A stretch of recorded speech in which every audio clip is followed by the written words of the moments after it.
Hi hello ನಮಸ್ತೆ ಸ್ನೇಹಿತರೆ, ಎಲ್ಲರಿಗೂ ಕೂಡ ಮತ್ತೊಮ್ಮೆ ನಿಮ್ಮ ಯೂಟ್ಯೂಬ್ ಚಾನಲ್ಗೆ ಪ್ರೀತಿಯ ಸ್ವಾಗತ. ಹಾಗೆ ಯಾರು ನಿಮ್ಮ ಚಾನಲ್ಗೆ ಸಬ್ಸ್ಕ್ರೈಬ್ ಮಾಡಿಲ್ಲ ಸಬ್ಸ್ಕ್ರೈಬ್ ಮಾಡಿ ಅಂತ ಹೇಳ್ತಾ ಎರಡು ವಿಷಯದ ಬಗ್ಗೆ ಕ್ಲಾರಿಟಿ ಕೊಡಬೇಕು. ಮೊದಲನೇದೇನು ಅಂತಂದರೆ, ಇವತ್ತು ಬೆಳಗ್ಗೆ ಕಮ್ಯುನಿಟಿ ಪೋಸ್ಟನ್ನು ಹಾಕಿದ್ದೆ.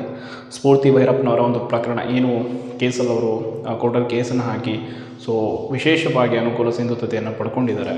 ಸೊ ಅದು ಬೇರೆಲ್ಲರಿಗೂ ಕೂಡ ಬೇಕು, ತುಂಬ ಜನ ಸ್ಕೋರ್ ಮಾಡಿದವ್ರಿಗೆ. ಆ ಬಗ್ಗೆ ನಿಮ್ಮ ಅಭಿಪ್ರಾಯವನ್ನು ತಿಳಿಸಿ ಅಂತ.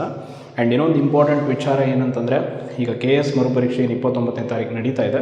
ಸೊ ಪರೀಕ್ಷೆ ಆದಮೇಲೆ ಏನೆಲ್ಲ ಈ ಪ್ರಕರಣದ ಕುರಿತಾಗಿ ಬೆಳವಣಿಗೆ ಆಗಬಹುದು upcoming next in case of ಸ್ಫೂರ್ತಿಯವರಿಗೆ ಏನು ಕೊಟ್ಟಿದ್ದಾರೆ ಆ ವಿಶೇಷ ಇದರ ಪ್ರಕಾರ ಅವರು ಈ ಒಂದು ಪರೀಕ್ಷೆಯಲ್ಲಿ ಯಶಸ್ವಿ ಆಗಿಬಿಟ್ರೆ ಈ ಪ್ರಕರಣದಿಂದ ಯಾವುದೇ ತೊಂದರೆ ಮುಂದೆ ಫಲಿತಾಂಶಕ್ಕಾಗಲಿ ಇನ್ನೇನಕ್ಕೂ ಬರಲ್ಲ.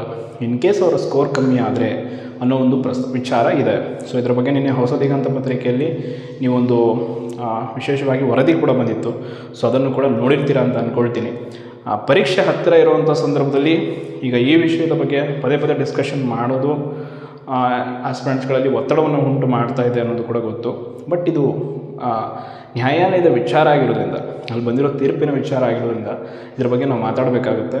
ಆ್ಯಂಡ್ ಇನ್ನೊಂದು ಇಂಪಾರ್ಟೆಂಟು ರೀನೋಟಿಫಿಕೇಷನು. ಎಲ್ಲರೂ ತುಂಬ ಜನ ಡಿಮ್ಯಾಂಡ್ ಮಾಡ್ತಾ ಇರೋದು. ಆ್ಯಂಡ್ ಈ ಎಲ್ಲ ಸಮಸ್ಯೆಗಳಿಗೆ ಒಂದು ಫೈನಲ್ ಮುಕ್ತಿ ಸಿಗಬೇಕಂತಂದರೆ ರೀನೋಟಿಫಿಕೇಷನ್ ಆದರೆ ಬೆಟರು ಅಂತ ತುಂಬ ಜನರ ಅಭಿಪ್ರಾಯ ಇತ್ತು. 100% ಶೋರ್ ನಮಗೆ ನಿನ್ನೆ KPSCಯ ತುಂಬ ಆಪ್ತ ಮೂಲಗಳಿಂದ ಬಂದಂಥ ಮಾಹಿತಿ ಏನು ಅಂತಂದರೆ, ರೀನೋಟಿಫಿಕೇಷನ್ ಆಗುವಂಥ ಸಾಧ್ಯತೆ ಹೆಚ್ಚಿತ್ತು. ಆಲ್ಮೋಸ್ಟ್ ರೀನೋಟಿಫಿಕೇಷನ್ಗೆ ಎಲ್ಲ ರೀತಿಯಾದಂಥ ತಯಾರಿ ಕೂಡ ನಡೆದಿತ್ತು. ಬಟ್ ರೀನೋಟಿಫಿಕೇಷನ್ ಆಗಲಿಲ್ಲ ಕೊನೆಯ ಕ್ಷಣದಲ್ಲಿ. ಏನಕ್ಕೆ ಅಂತಂದರೆ ನಿಮ್ಗೆ ಗೊತ್ತು, ಸ್ಟೇ ವೇಕೆಟ್ ಆಯಿತು. ಸೊ ಅದು ರೀನೋಟಿಫಿಕೇಷನ್ ಆಗದೆ ಇರೋದಕ್ಕೆ ಕಾಣದ ಕೈಗಳ ಕೆಲಸ ಕೂಡ ತುಂಬ ಇದೆ. ಆ್ಯಂಡ್ ಒಳ ಮೀಸಲಾತಿಯ ಒತ್ತಡ ಕೂಡ ಹೆಚ್ಚು ಬೀಳಲಿಲ್ಲ. ಇನ್ ಕೇಸ್ ಆಫ್ ಒಳ ಮೀಸಲಾತಿಯ ಜಾರಿ ಆಗೋದಕ್ಕೆ ಒತ್ತಡವನ್ನು CM ಮೂಲಕ ಹಾಕಿಸಿದ್ರೆ ಇದು ರೀನೋಟಿಫಿಕೇಷನ್ಗೆ ಅನುಕೂಲ ಆಗ್ತಾ ಇತ್ತೇನೋ. ಬಟ್ ಅದು ಸದ್ಯಕ್ಕೆ ಆಗಲಿಲ್ಲ. ಆ್ಯಂಡ್ ಸದ್ಯಕ್ಕೆ ಆಗುವಂಥ ಸಾಧ್ಯತೆ ಕೂಡ ಇಲ್ಲ. ಸೊ ಅಗೇನ್ VAO ಆಸ್ಪಿರೆಂಟ್ಸು ಹಲವಾರು ಜಿಲ್ಲೆಗಳಲ್ಲಿ ಲಿಸ್ಟು ವೇರಿ ಆಗ್ತಾಯಿದೆ, ಸ್ಕೋರು ಹೆಚ್ಚು ಕಮ್ಮಿ ಆಗ್ತಾ ಇರೋದು. ಈ ಎಲ್ಲ ಸಮಸ್ಯೆಗಳ ಬಗ್ಗೆ ಈಗ ಆಲ್ರೆಡಿ ಮಾಹಿತಿ ಬಂದಿದೆ. ಸೊ ತುಮಕೂರು ಜಿಲ್ಲೆಯಲ್ಲಿ ಆಗಿದ್ದಂಥ ವಿಚಾರದ ಬಗ್ಗೆ ಅಖಿಲ ಕರ್ನಾಟಕ ವಿದ್ಯಾರ್ಥಿ ಸಂಘಟನೆ ಇಮಿಡಿಯೇಟಾಗಿ ಆ್ಯಕ್ಷನ್ ತೆಗೆದುಕೊಂಡು ಅದೇನು ಕ್ಲಿಯರ್ ಮಾಡ್ಕೊಂಡಿದ್ದಾರೆ.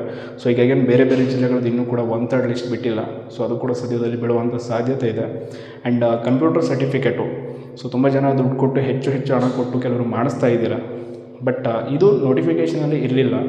ಬಟ್ ಅಧಿಸೂಚನೆ ಆಗಿ ಫಲಿತಾಂಶ ಬಂದ ಮೇಲೆ, ಈಗ ಪರೀಕ್ಷೆ ಆದಮೇಲೆ ತುಂಬ ಜನರು ಕೇಳ್ತಾ ಇದ್ದಾರೆ. ಬಟ್ ಇದಕ್ಕೆ ಕೂಡ ಒಂದು KA ಅವರೇ ಒಂದು ಕ್ಲಾರಿಟಿ ಕೊಡಬೇಕು.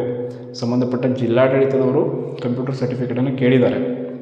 ಬಟ್ ಮುಂಚೆ ನೇಮಕಾತಿ ಮಾಡಿಕೊಳ್ಳುವಾಗ ಅಧಿಸೂಚನೆಯಲ್ಲಿ ಈ ವಿಚಾರವನ್ನು ಪ್ರಸ್ತಾಪ ಮಾಡಿಲ್ಲ. ಸೊ ಹಲವಾರು ಗೊಂದಲಗಳು ಇದೆ.